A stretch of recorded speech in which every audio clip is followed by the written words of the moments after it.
Good morning, it's Natalie Zangon with another video of the day. So today's video I wanted to dedicate it with spring. Um, the holiday of spring, April is here, the trees are in the beginning of their blossoming, so I thought it would be a nice time to do a short overview on the laws of family purity, Taharat HaMishpacha. That's a Torah obligation for Jewish married women to practice when they are married. I wanted to do a short summary discussion and review. I hope you find this helpful. You can subscribe. I have other videos on YouTube that you could watch, and if you find them beneficial, also share with your family and friends. So the laws of family purity, Taharat HaMishpacha, it's a Torah obligation that applies to married women, that during the time that a married woman is menstruating, she physically separates from her husband for about 11 to 14 days. Then she goes to the mikveh and they can be together physically again. And this law was given to the Jewish couple, married couples, to make sure that there is an emphasis and importance given to the marital relationship, not only on the physical, intimate part of it, but also on the emotional connectivity. So from the time that a woman gets her period, and as we know that her progesterone, estrogen drops, her body becomes more basic versus acid. There's a lot of changes that happens in her body hormonally. There's just so much that goes on within her spiritually, mystically, and physically. The kind of like the discharge of that potential egg, the discharge of the uterus wall shedding, and her menstruating starting gets her in the state of nida. The word nida means without. There's like an explanation that one thing we need to understand, that nida or tameh has nothing to do with filth, dirty, ugly, bad, good.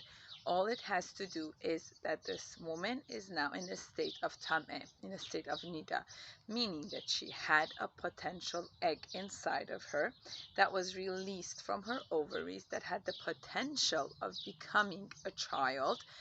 But now it's not, and she went into a state of menstruating.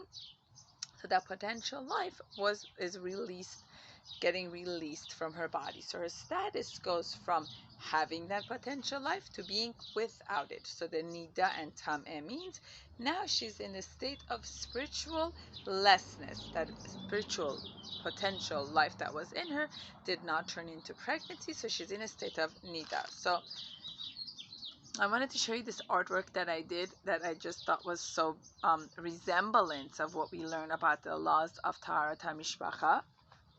I'm not an artist, but this is just something that came to me when I was reminiscing about the laws of family purity. I did another video on it too. So basically, as you can see here, like as I was telling you, let's begin. So let's have here as the first day of her period. So the first day of her period, will relate that as the kind of going from the autumn season of fall, autumn, and it's the time that she's menstruating. She has her period. So within the time she has her period, she's nida. So within 5 days of her menstruation, once her period has stopped, then for 7 days she does her checking to prepare herself to go to the mikveh. The checking is done with a bedika cloth, which is a sanitary cloth in a Ziploc bag that she checks to make sure her period has ended.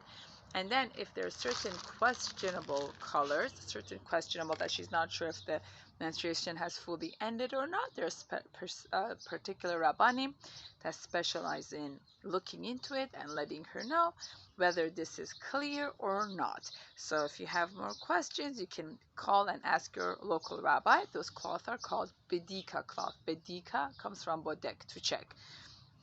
So once she has her 5 days, 4 to 5 days of period, then she checks 7 days to make sure the period has fully stopped, and then she gets to go to the mikveh. In the mikveh, it's a special bath water that she prepares herself, she washes herself, she cleanses herself, and there's a woman at the mikveh, a balanit, that clears to make sure there's nothing, that it's just supposed to be her body and the water. No object, no foreign things between them. Just herself and the mikveh water. And then once she gets to go to the mikveh water, does the counting perfectly and well, then she becomes tahor. She and her husband can rejoice in being physically intimate all over again until the next cycle. So this cycle of life, just like the moon that keeps going and going, it's the same resemblance of the 28, 29 days. It's just so mystical and so powerful.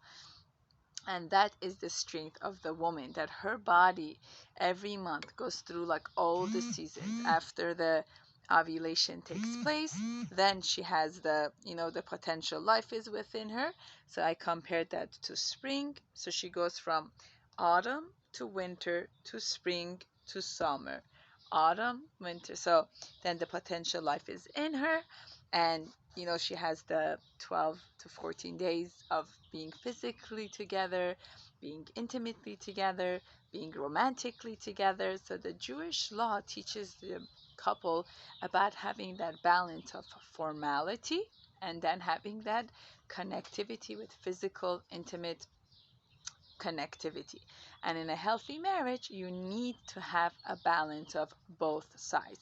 So as I said to you, in order to get to go to the mikveh, the path to it is the checking of the bedika cloth, making sure the period has stopped. There are rabbanim who specialize in that, and also it's just a good, healthy way to get comfortable with your body. Just like everyone is encouraged to do the breast exam to make sure like everything is well.